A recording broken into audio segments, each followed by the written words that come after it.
This is my 118 Maserati Gran Turismo by MoterMax.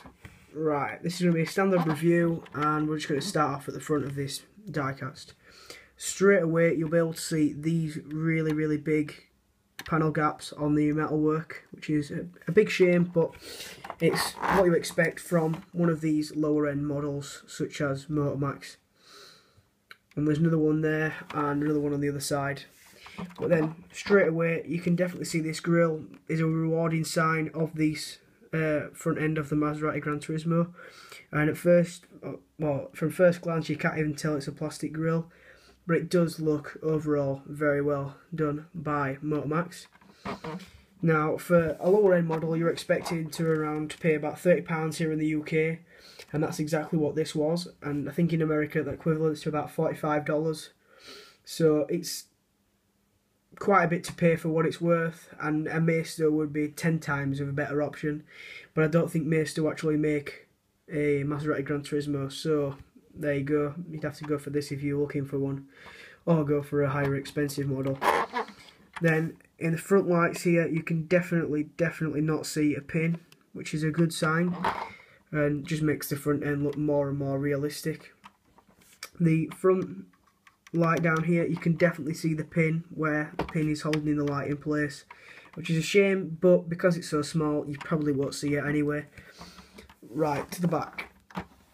The rear end of this isn't as good as the front.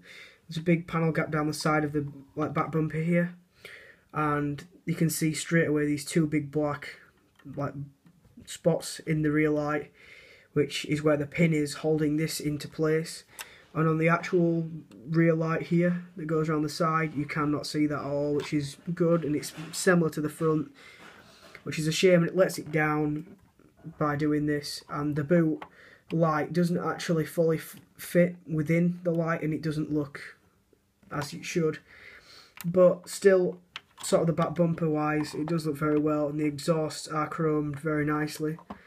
But I would suggest to get a black marker and marker like the whole inside of that exhaust, just makes it 10 times cooler. Right, so in the boot, it's just the same old boot that you will get, just a big plastic piece that really no one's even bothered about, but it's just there for sure. Right, the engine. Right, I filmed this video several times and it's really hard to get into the engine, but I did it very easy this time. Right, so the engine is basically just a big plastic piece, and it's what you expect really with this lower end model, but it doesn't really knock it because the outside still looks very pretty. To the interior. So the interior in this is a bright red Italian leather, and it definitely looks very stunning and suits the car well. Not my taste of choice or anything, but it's just not what I'd have. Then the inside detail is very well done, but not as good as say an Auto Art or anything like that. There's no dials painted or anything, and the steering is very well done. Just a quick look at the other side. So there's a passenger side looking into more detail of the inside. Some dials are painted from this view, and it does look realistic, but not as good as they would be on a normal car. And to finish this review off, oh, the camera wobbled there a second, I'm very sorry about that.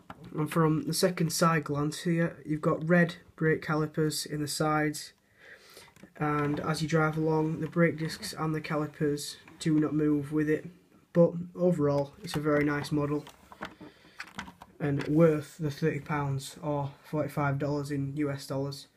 It's definitely worth it, but there's a few things that are wrong with it, but it depends if you can put up with those few little problems.